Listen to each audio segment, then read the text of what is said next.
Bonjour à tous, aujourd'hui je reviens avec ma recette de la pâte à crêpes que ma grand-mère elle m'a appris. Donc rien bien de compliqué, il vous faudra ni balance culinaire, ni verre gradué, ni cup.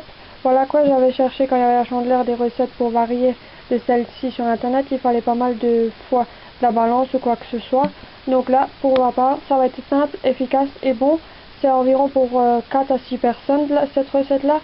Et c'est surtout fait pour une recette si jamais vous faites une soupe aux légumes ou quelque chose et vous accompagnez avec ça. Donc il vous faudra 1 à 2 œufs de préférence bio ou voir vos poules qui vous les pondent. Et une petite parenthèse à propos des œufs, si vous en avez qui sont achetés et la date elle est dépassée, ne les jetez pas tout de suite, regardez dans un pot s'ils sont encore frais. C'est la simple et bonne raison, quand vous secouez l'œuf comme ça, je vais vous montrer, et il ne bougera pas, ça veut dire qu'il est encore bon. Ou tout simplement vous le claquez dans un bol ou quelque chose et que la couleur du jaune elle est encore bien jaune et ça qui va être blanc à la cuisson est encore bien transparent et que ça sent pas. C'est bon, ils sont encore frais. Il vous faudra une pincée de sel, de la farine, soit du lait plus de l'eau ou soit que du lait. Pour ma part c'est du lait entier et c'est du lait de chèvre donc il est plus tenant en matière grasse. Donc si jamais il faut encore que je rajoute du liquide, je couperai avec de l'eau, je ne mettrai pas du lait. Après vous pouvez encore ajouter du sucre ou des arômes, ce que vous voulez. Voilà quoi, pour moi là je vous montre la recette de base que moi je l'ai appris sans sucre, sans arôme, sans rien.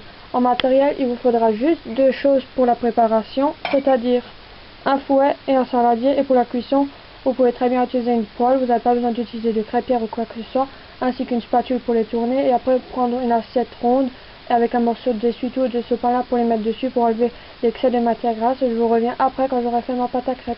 Comme ça vous pouvez voir à quoi elle ressemble. Une fois la pâte terminée, j'ai déjà mis la louche dedans et j'en ai déjà une dans la poêle. Pour savoir si votre pâte elle a bien réussi, c'est quand en fait elle fait une fois des bulles quand vous avez mélangé. Je prends une louche à soupe normalement de cette quantité environ pour une poêle qui est assez grande, je ne connais pas son diamètre. Je vais vous montrer après quand elles sont sur l'assiette que j'ai déjà préparée là avec un morceau d'essuie-tout pour l'excès de essuie-tout. Et ça que vous entendez c'est le chiour.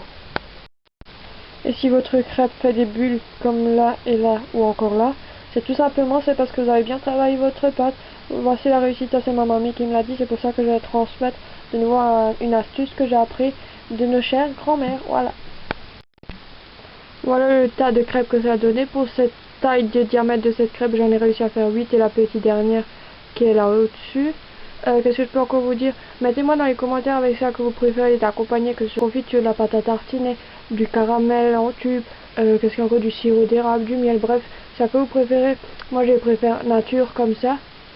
Après, ça que j'aime bien aussi faire de temps en temps, vu que c'est une recette où il n'y a pas de sucre dedans, c'est que je prépare une béchamel où ce que je mets des champignons dedans et je les enroule dedans, c'est ce que j'avais appris comme ça à l'école. Vous pouvez les faire d'épaisseur comme vous voulez, que plus épaisse ou moins épaisse, ça c'est à votre guise, et les faire plus ou moins dorées, ça aussi, moi j'aime bien quand elles sont bien dorées.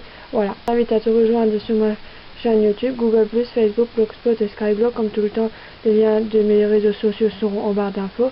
Et je vous fais de gros bisous et à très vite dans une prochaine vidéo. Tchuss!